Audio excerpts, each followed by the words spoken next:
आपसे मेरा निवेदन है कि सत्र को संभालें आप। मीता जी, मेरा एक प्रश्न है, आप सुन पा रहे हैं?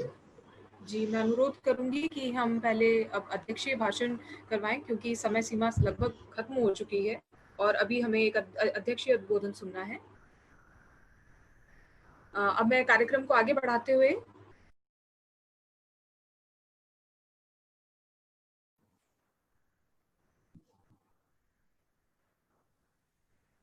मैडम आपकी आवाज नहीं आ रही है, माइक अनम्यूट हो गया है। रोहित जी, मैं बोलना चाहता हूं। आपका आवाज नहीं आ पा रही है। आवाज आ रही है? आवाज आ रही है? जी जी जी आ रही है। मैं अब अध्यक्षीय उद्बोधन के लिए डॉक्टर मैडम, पवन मेरी अग्रवाल आवाज आ रही है क्या? डॉक्टर पवन आ रही है? महेंद्र जी, आवाज आ रही है? आपकी आवाज आ रही है, कंटिन्यू रखें आप। जी जी, ठीक है। पवन जी का संक्षिप्त परिचय आपके समक्ष प्रस्तुत है। डॉक्टर पवन अग्रवाल जी, आप लखनऊ विश्वविद्यालय के हिंदी व आधुनिक भारतीय भाषा विभाग में लगभग 28 वर्ष के अध्यापन अनुभव के साथ अभी आचार्य के पद पर कार्यरत हैं। लोक साहित्य और मीडिया राइटिंग पर आपका महत्वपूर्ण कार्य है। आपकी कुल 16 पुस्तकें, 36 शोध प्रपत्र व 16 पुस्तक आलेख प्रकाशित हो चुके हैं। इसके अतिरिक्त आपने विविध शोध परियोजनाओं में व अकादमिक और प्रशासनिक क्षेत्र में अनेक भूमिकाओं का सफलतापूर्वक निर्वहन किया है। श्री तुलसी सम्मान, साहित्य श्री सम्मान, विश्व हिंदी सेवा सम्मान जैसे कुल 9 सम्मानों से आप सम्मानित किए जा चुके हैं। महोदय, इस संगोष्ठी में अब आपका हार्दिक स्वागत है। पवन सर, आप सादर आमंत्रित हैं।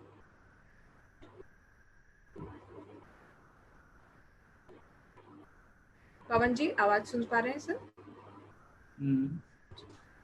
धन्यवाद। डॉक्टर साहब को प्रणाम करता हूं।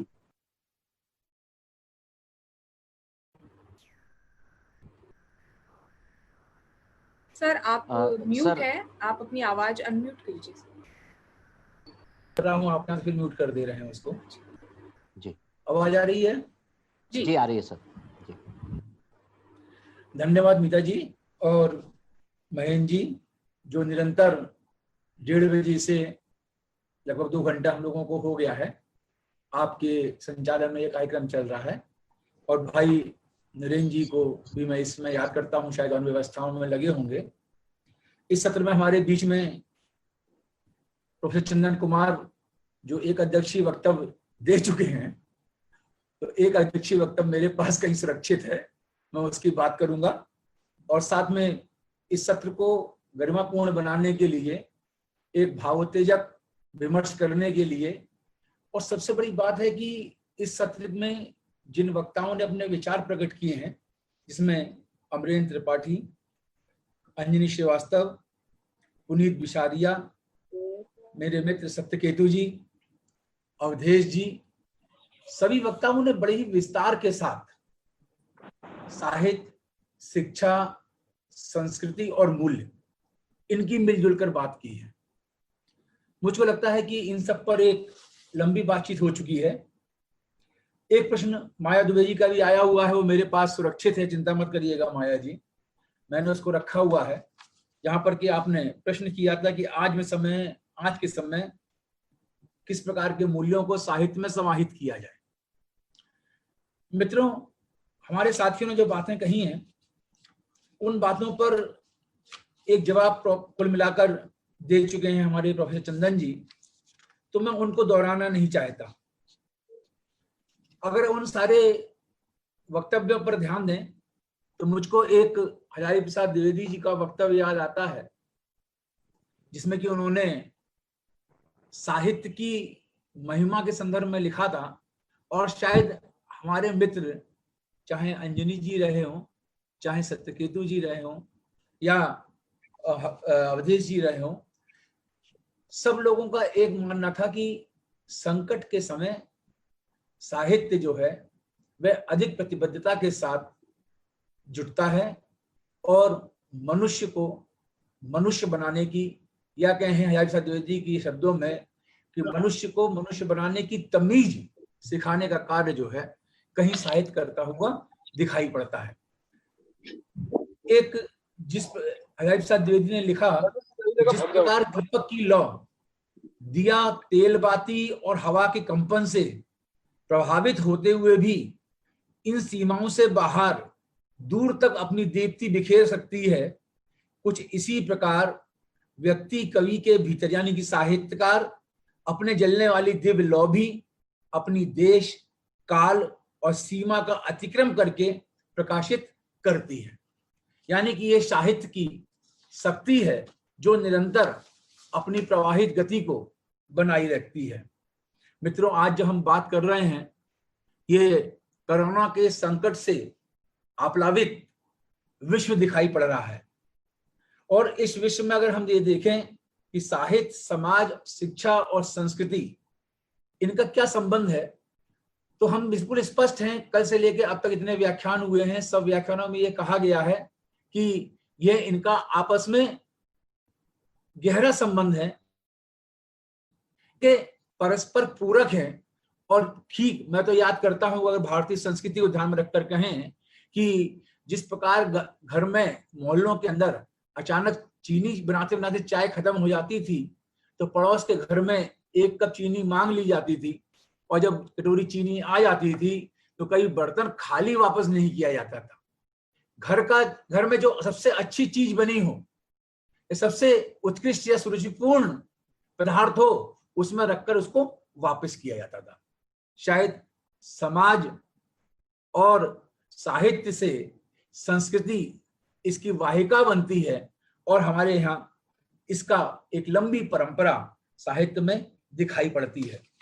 मित्रों, ये कोरोना महामारी जब आई थी तो हमको लग रहा था कि भूमंडलीकरण में जो सारे देश एक हुए हैं, जिन्होंने भूमंडलीकरण के युग में एक प्रतिबद्धता दिखाई है, वह सब एक होकर इस बीमारी का सामना करेंगे, इस संकट को दूर हटाएंगे। लेकिन हमारा ये भ्रम टूट गया कि जिस ग्लोबलाइजेशन, जिस विश्वग्राम में हम मानवता की कल्पना साकार कर रहे थे, कहीं कहीं हम भारत के वसुधैव कुटुंबकम की संभावना को देखने लगे थे, वह खंडित हो गई इस महामारी के आते ही। क्योंकि जो व्यवस्था, जो संबंध, जो सहयोग अर्थ पर आधारित होंगे, वह आवश्यकता पड़ने पर सेवा में परिणित होना उनका बड़ा दुष्कर होता है। और वासुदेव कुटुंबकम जो हमारा प्रेम, सहयोग, परस्पर सद्भावना से बना हुआ कुटुंब था, वहां पर ये भूमंडलीकरण बिखरा हुआ दिखाई पड़ा। क्योंकि ये सब एक नहीं हुए, इसके पीछे कुछ आप देखेंगे दिखाई पड़ेंगे कि आपसी मतभेद भी हैं। डॉक्टर पुनीत ने चीन की बात की थी, और वास्तव में ये अमेरिका और चीन में जो वर्चस्व का एक अघोषित युद्ध इस समय जुटा हुआ है। दूसरी ओर साधनों की संरक्षण की होड़ लगी हुई है राज्यों के बीच में। WHO जैसी संस्था पर सवाल उठ गए हैं। समाज की अर्थव्यवस्था गिर गई है, स्वास्थ्य संबंधी सेवाओं में कमी आ गई है, और सुखद यह है कि सारे भौतिकतावादी जो देश हैं उनका एक ये भ्रम टूट गया है कि पैसा और भौतिक संसाधन हमारी आवश्यकता है।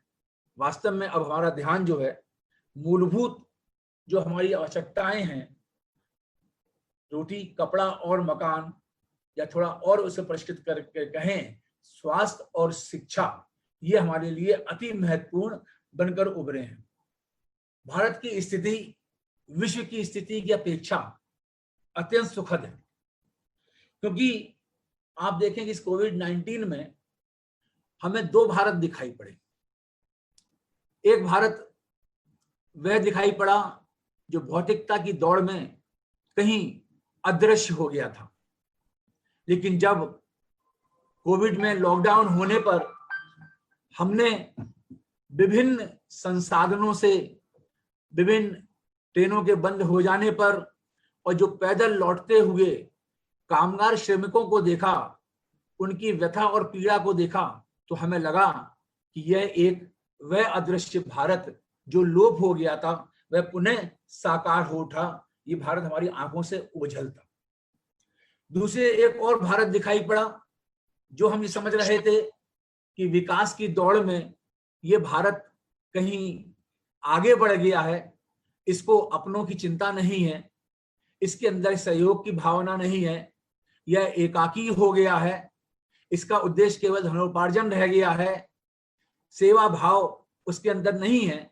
लेकिन इन मजदूरों के गिरते पड़ते चेहरों को देखते हुए जो हजारों हाथ इनकी सेवा के लिए उठे, उसमें हमें एक उस भारत की, दोनों भारत खोए हुए थे, एक हमको लग रहा था कि चकाचौंध में खोया है, और एक जो कामगार श्रमिकों की पूरी दुनिया थी वह कहीं हमसे विलग थी। या हम कहें कि गांधी मॉडल जो गांधी ने कल्पना की थी कि गांव हमारी संगठनात्मक इकाई है, तो गांव का हमने दोहन तो किया लेकिन गांव में सुविधाएं नहीं दी, और उस कारण से जो पलायन हुए हैं, उन पलायन के रोकने लौटने पर हमें वह गांव, वह गरीबी, वह मजदूर, वह कामगार, वह पीड़ित किसान सब जो है एक पुनः साकार होता हुआ दिखाई पड़ा।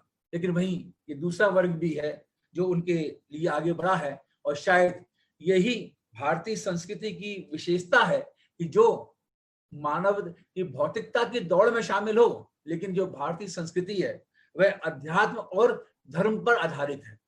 विभिन्न परिभाषाएं देकर कल से लेकर अब तक काफी बातचीत हुई है, तो मैं इसमें जाना नहीं चाहता, लेकिन मेरी चिंता ये अवश्य है कि ये अदृश्य भारत जो दिखाई पड़ा है, ये अदृश्य भारत, इसकी प्रति हमारी चिंता कब तक बनी रहेगी। मित्रों, हमारी जीवन शैली, हमारी सामाजिक प्रतिबद्धताएं कहीं बदली हुई सी लग रही हैं, लेकिन वास्तव में यह है कि मुझे लगता है कि अगर भी हम ये निर्णय लें कि आने वाले कल का समाज बदला हुआ होगा, या आने वाले कल के समाज में ये जो स्थितियां बदल जाएंगी, तो मुझको लगता है कहीं एक जल्दबाजी भी होगी। क्योंकि आप देखें कि इसमें दो वर्ग दिखाई पड़ रहे हैं। एक आशावादी वर्ग है जो कहता है कि आगामी भविष्य में ज्यादा समझ और सहयोग वाली दुनिया सामने आएगी, और एक वर्ग कहता है कि आगे आने वाले भविष्य में संकीर्ण स्वार्थ वाली, तानाशाही बोलबाले वाली दुनिया सामने आएगी। अब मित्रों, ये दोनों में अंतर है, क्योंकि ये द्वंद्व इसलिए है कि अभी हमारे पास समय है। हमें ऐसा लग जरूर रहा है कि हमारी सारी नीति और परंपराएं बदल रही हैं। जैसे कि आप देखें कि हमारे यहाँ दिखाई पड़ रहा है कि जीवन शैली बदल रही है। हम स्वच्छता की बात कर रहे हैं, ऊपर मास्क लगाने की बात कर रहे हैं। हम पारिवारिक भिक्षण हमारे यहाँ बढ़ रहा है, कारण उसके पीछे हो सकता है कि सीमित आय हो, बेरोजगारी की स्थितियां हो, लोग मानसिक अवसाद से ग्रस्त हैं, नौकरी जाने के कारण है, आइसोलेशन, एकाकीपन की बात वहां पर भी आई थी। हमारे यहाँ अमरीन भाई ने क्वारंटीन की बात की थी। लेकिन मित्रों, अब वहां पर स्वेच्छा से अंदर रहना और दबाव में अंदर रहना, इन दोनों में बड़ा अंतर होता है। हमारे यहाँ स्त्री जो है स्वेच्छा से नहीं, पारिवारिक दायित्व करती है। जो परंपरा, ये ढांचा समाज का था, उसके अंदर धर्म को रही तो स्वेच्छा से रही, लेकिन यहाँ पर वह दबाव में उसको रहना पड़ता है, वहां पर निश्चित रूप से कठिनाई आती है। तो यह एकाकीपन उसको जो है इस क्वारंटीन के कारण उत्पन्न हुआ है। इससे मनुष्य परिजनों को खोने का दुख है और एक अनिश्चित भविष्य सामने दिखाई पड़ रहा है। लेकिन आदमी ये भी देखना पड़ेगा कि हमारा जो समाज बन रहा है उसमें तकनीक, अभी चंदन जी कह रहे थे हमारी शिक्षा में तकनीक का महत्व बढ़ेगा। सोशल फिजिकल डिस्टेंसिंग हमारे निजी सामाजिक जीवन का हिस्सा होती हुई दिखाई पड़ रही है। इस डिस्टेंसिंग जो अंतराल है उसको भरने का काम जो है मशीनें कर रही हैं, लेकिन क्या स्थिति होगी नहीं कहा जा सकता। ये एक परिदृश्य हमारे सामने आता है। साहित्य की क्या स्थिति है, साहित्य का उत्तरदायित्व है, इस पर हमारे विद्वान मित्रों ने बड़ी लंबी चर्चा की है। और निश्चित रूप से इस समय मैथिली शरण गुप्त को भी याद करना चाहिए। केवल मनोरंजन ही नहीं कवि का कर्म होना चाहिए, उसमें उचित उपदेश का भी मर्म होना चाहिए। मित्रों, मैं कुछ उदाहरणों के द्वारा जो इस कोरोना पीरियड में, जो माया जी आप ध्यान दीजिएगा कि इस कोरोना पीरियड में कुछ कविताएं हमारे सामने आई, तो आपने पूछा कि ये मूल्य जो है वर्तमान इन साहित्य में कहाँ दिखाई पड़ रहे हैं, कविताओं में आज समय में कहाँ दिखाई पड़ रहे हैं। तो मैं केवल उनकी ही बात करता हूँ, साथ साथ ये दायित्व भी बताता हूँ कि साहित्यकार का या साहित्य का जो हमारा दायित्व है, सबसे पहला दायित्व है कि समाज को यथार्थ से या समाज के यथार्थ को देखना, क्योंकि किसी भी विषय को चुनना विषय समाज से ही आता है। हमें आज का जो कोरोना का संकट है, इसके लिए हमें विषय जो है कहां से चुनना है? समाज से चुनना है। एक हमारे मित्र हैं सतीश चतुर्वेदी, उन्होंने जो ये समाज है इसको जो बदलने की स्थिति, जो समाज की स्थिति दिखाई पड़ी, यथार्थ चित्रण करने की कोशिश करी है। देखें एक छंद में, एक बार जो छीक भई सब औषधि लेने बाजारों को धावत। ये आज का कोरोना का समय है। एक बार जो छीक भई सब औषधि लेने बाजारों को धावत, मित्र पड़ोसौ दिखत हैं मग दूर ही ते चले आंख चुरावत। दूर से मित्र दिखाई पड़ता है, पड़ोसी दिखाई पड़ता है, अरे ये तो नाक बह रही है, कोरोना ना हो जाए, आंख चुराने लगता है, जो हमारी संस्कृति नहीं है। यथार्थ समाज का दिखा रहे हैं कि मित्र पड़ोसौ दिखत हैं मग दूर ही ते चले आंख चुरावत।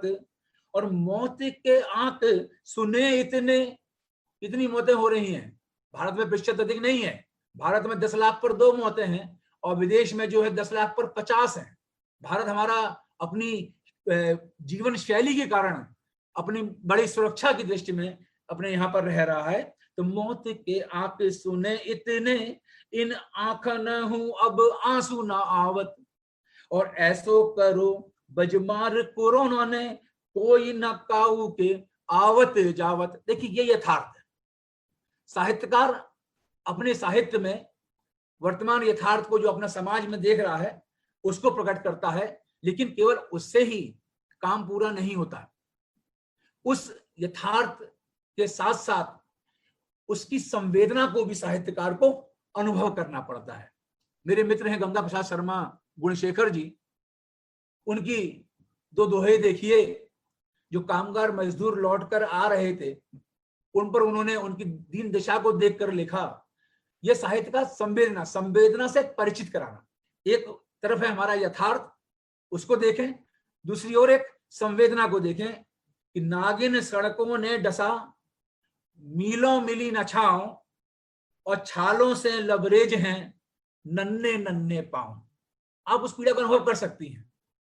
यह हमारा मूल्य ही है कि उसके दर्द को हम अनुभव कर रहे हैं। आते आकुल भूख से सिर दुनियावी भार और बचपन की बदरी झरे अविरल आंसू धार। यह श्रमिकों का सच है। श्रमिकों के प्रति हमारे भाव हैं, उनकी पीड़ा को देखकर जो हमारा कष्ट है, आकुलता है, व्याकुलता है, जो हमारे मन में छुपी हुई संवेदना है, वह यहाँ पर उजागर हुई है।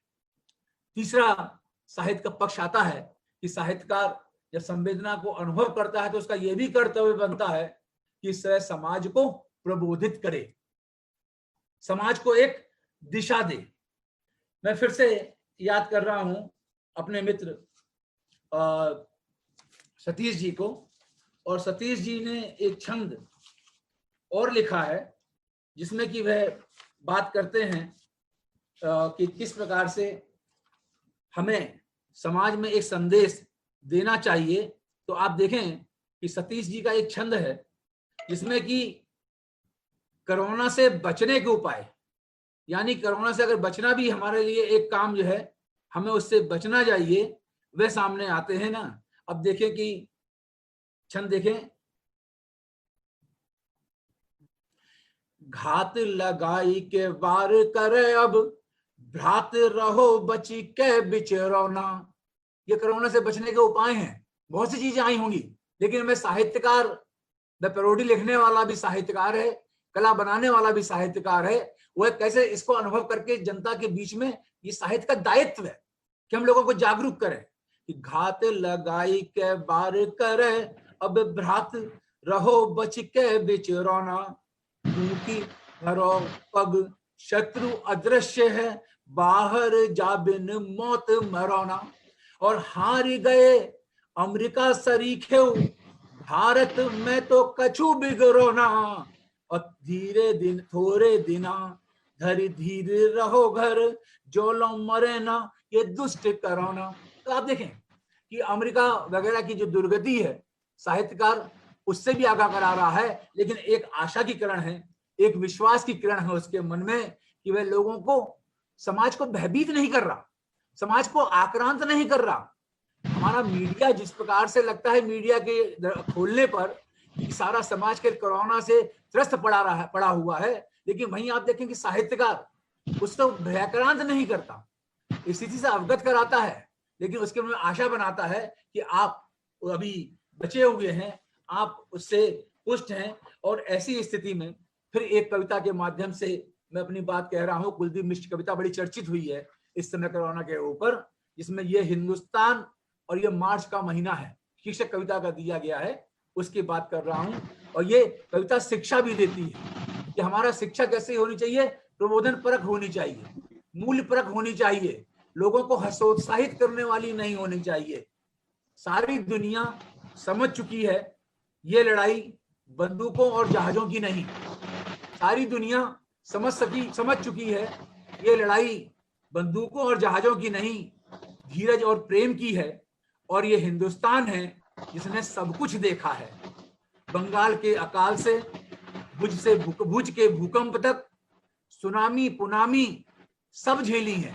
अभी आपने अम्फान और निसर्ग अभी आप ताजे झेल रहे हैं, सुनामी पुनामी सब झेली हैं, बस जिगरा चाहिए। और देखना बहुत जल्द होगा जब मिल बैठेंगे कई साल पुराने दोस्त, फिर से आसमां गुलाबी होगा।